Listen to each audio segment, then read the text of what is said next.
So I've been playing Minecraft since 2012. What year did you start playing? What got you hooked? To me, it was the idea that every part of the map was editable. It really takes the phrase sandbox game to the next level, since you can just mine the entire world down if you want to. Well, not the entire world. According to people on Quora.com, that would take 11 billion years. Wait, this guy's basing that off the idea that it would take you almost 2 days straight to mine down one chunk to bedrock. That is the most off estimate I've ever heard. With Efficiency 5, Diamond Pick, and Haste 2 Beacon, you can insta-mine stone and probably crush that in an hour. Actually, let's test it.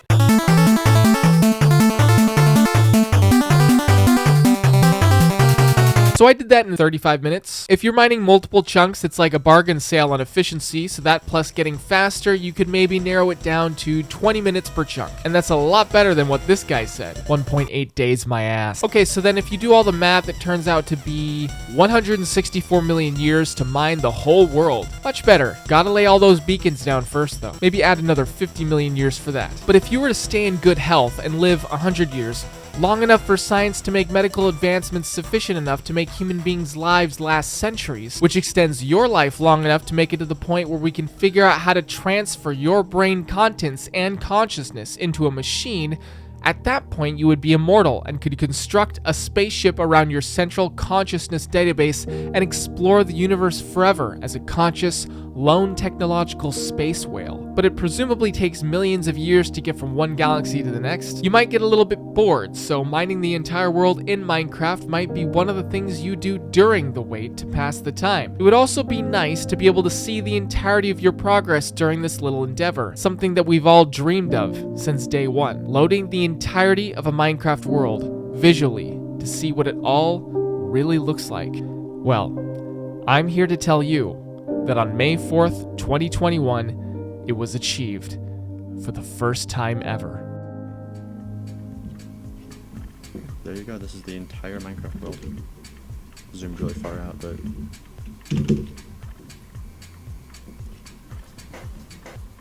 behold. What we're looking at right now is hard to contemplate. It's all of Minecraft. The entire 60 million by 60 million plot of terrain generated from world border to world border.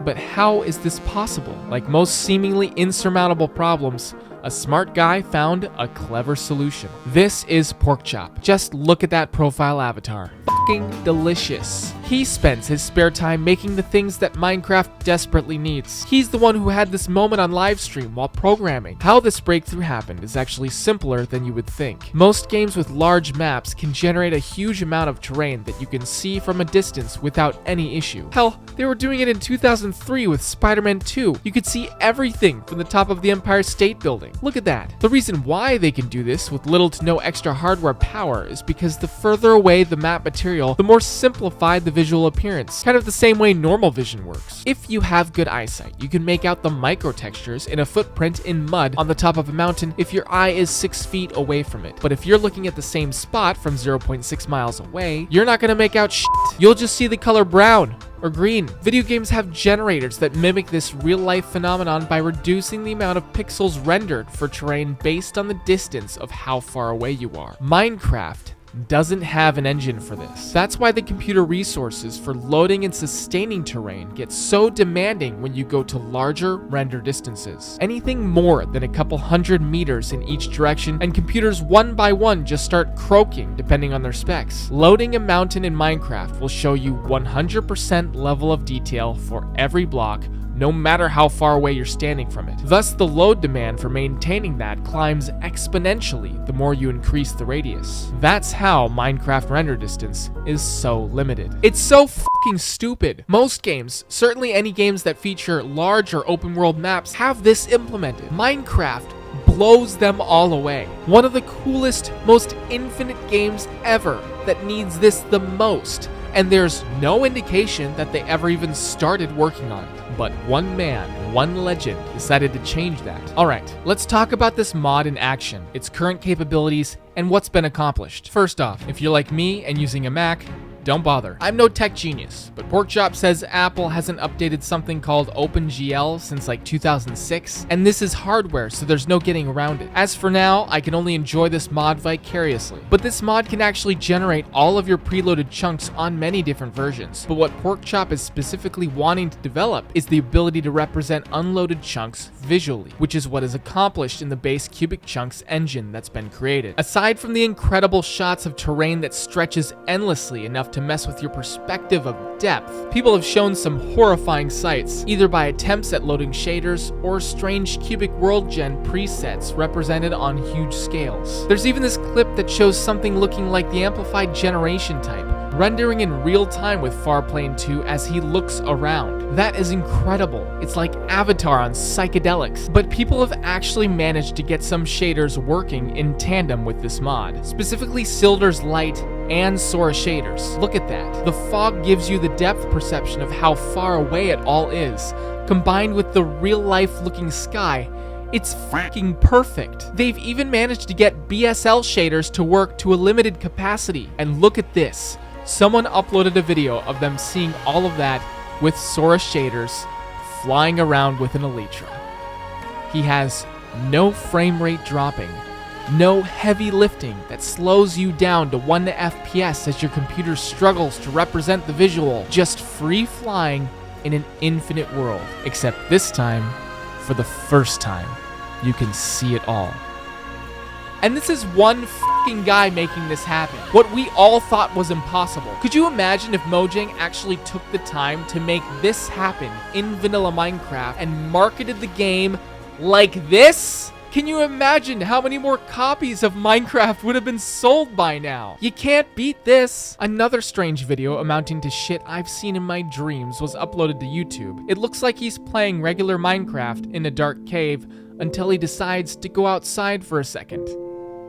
Yeah, pretty hard to fathom that you can just see that far, but on top of that, you can play survival like this, now, in Cubic Chunks. So, every Minecraft version has terrain generation code. Porkchop can use the internals of that terrain generation code to generate what it will look like at certain distances without having to fully render each cube in perfect quality. But as simple as that is, there's a downside to this. Most Minecraft versions have wildly different terrain generating algorithms, meaning he will have to practically recreate the effect a dozen different times for each prominent Minecraft version. And coding this mod takes a lot of time already, even for just one version. The mod currently only works for Cubic Chunks default terrain generation. Versions for vanilla Minecraft haven't even been started yet, and I think he started on default Cubic Chunks for very specific reasons. Cubic Chunks allows terrain rendering in vertical directions that goes as far as horizontal axes. That means Farplane 2 will allow you to see extreme vertical terrain generation as well. Or if you spend 160 million years digging a giant hole to the very bottom of a Cubic Chunks world, you could see the complete view of all that too. Cubic Chunks is also the basis of Terra++, the mod that generates the Earth in Minecraft 1-to-1 scale, establishing full Farplane 2 capability for the base mod upon which our entire project is possible is a stepping stone to getting infinite distance in Build the Earth, something I've been dreaming about since I made the first video on the Earth in Minecraft. I'm here to tell you that our dream is that much closer to being a reality. If you've had wet dreams about the idea of being able to see from spawn all the way to the world border in Minecraft, you're not alone. We've all found ourselves in that dream, spent decades in that dream, building the finer details of the complete inner workings of our minds. When we woke up, we asked ourselves if a life without infinite render distance in Minecraft has any meaning at all. I don't have a clear answer to that question, but if you want to see all of the rivers, the mountains, the grasslands, the majesty of all of a Minecraft world file in one spectacular mind-boggling view, with no such inconvenience to your computer to the point of being able to play survival with it on. That goal is now achievable. If you want to see the new mountain terrain generation of modern Minecraft, all of the Earth in Minecraft as if you were looking from space, or all of your personal survival world to see your creations swallowed in the tide of an infinite, mind-bending, worldwide view of the entire Minecraft world, we have a linear solution to achieving that dream. But to do it,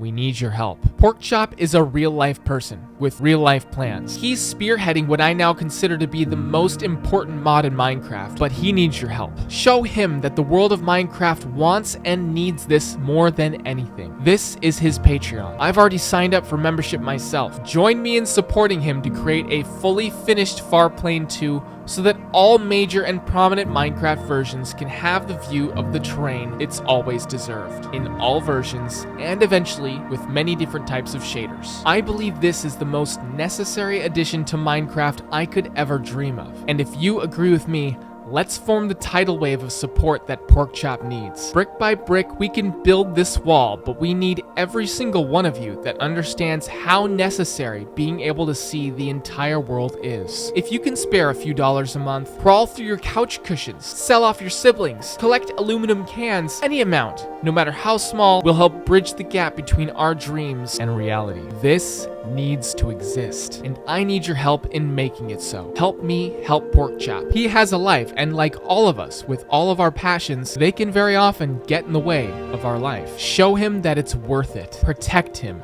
Help him, and help him to achieve a vision of Minecraft I've dreamed of since I was a little girl. By now, Porkchop isn't the only one who's loaded all of Minecraft in a single view. There's a lot of different screenshots of this total view, some of them eerily similar to those deep telescope shots we've gotten of all the galaxies visible to us in the universe. The connection between these two feels like it's not accidental, and I think once again Cyclone Dusk puts it best. Reality is like the mathematical concept of the Witch of Agnessi, a flat and empty eternity that eventually rises to a hump of something and then subsides back into a flat and empty eternity. For instance, the atoms we comprise are almost 100% empty space with a few baryons in the middle and a chance of some electrons around it. In the macroscopic scale, you must travel light years of void after leaving one stellar orbital system with planets in order to find any solid matter ever again. And even then, there might not be anything interesting. Minecraft is, conversely, so jam-packed with interesting stuff that the interesting stuff itself fades into uniform noise at truly planetary scales. The dungeons, the villages, the temples, the monuments, even the borders of biomes themselves fizzle into a snow crash field of dull blue-green noise if you get far enough away to see it all. Thanks for watching, and I'll see you in the next one.